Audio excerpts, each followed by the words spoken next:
Mark chapter 2. And again he entered into Capernaum after some days, and it was noised that he was in the house.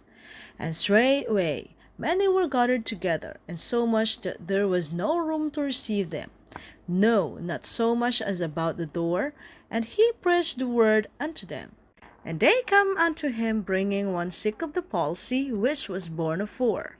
And when they could not come nigh unto him for the press, they uncovered the roof where he was. And when they had broken it up, they let down the bed wherein the sick of the palsy lay.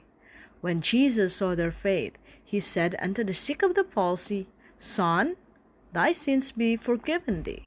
But there was certain of the scribes sitting there, and reasoning in their hearts, Why doth this man thus speak blasphemies? Who can forgive sins but God only?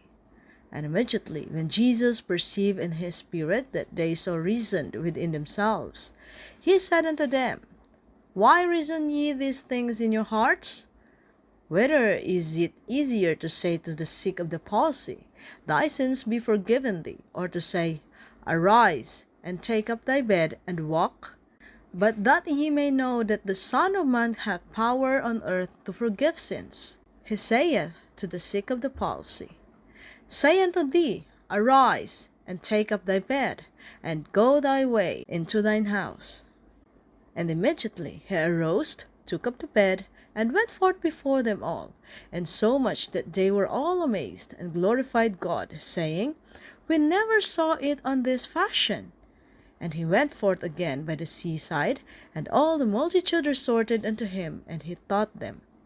And as he passed by, he saw Levi the son of Alphaeus sitting on the receipt of custom, and said unto him, Follow me.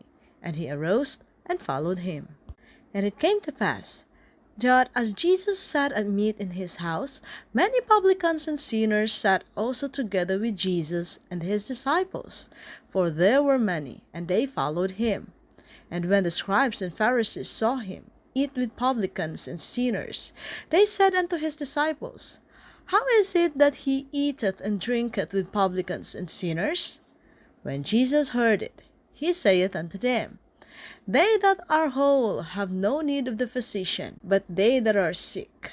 I came not to call the righteous, but sinners to repentance. And the disciples of John and of the Pharisees used to fast, and they come and say unto him, Why do the disciples of John and of the Pharisees fast, but thy disciples fast not? And Jesus said unto them, Can the children of the bride chamber fast, while the bridegroom is with them? As long as they have the bridegroom with them, they cannot fast. But the days will come when the bridegroom shall be taken away from them, and then shall they fast in those days. No man also seweth a piece of new cloth on an old garment, else the new piece that filled it up taketh away from the old, and the rent is made worse. And no man putteth new wine into old bottles, else the new wine doth burst the bottles, and the wine is spilled, and the bottles will be marred. But new wine must be put into new bottles. And it came to pass that he went through the cornfields on the Sabbath day, and his disciples began, as they went, to pluck the ears of corn. And the Pharisees said unto him, Behold, why do they on the Sabbath day that which is not lawful? And he said unto them, Have ye never read what David did, when he had need and was an hungered, he and they that were with him? How he went into the house of God in the days of Abiathar the high priest, and did eat the showbread, which is not lawful to eat but for the priest, and gave also to them which were with him? And he said unto them, The Sabbath was made for man, and not man for the Sabbath. Therefore the Son of Man is Lord also of the Sabbath.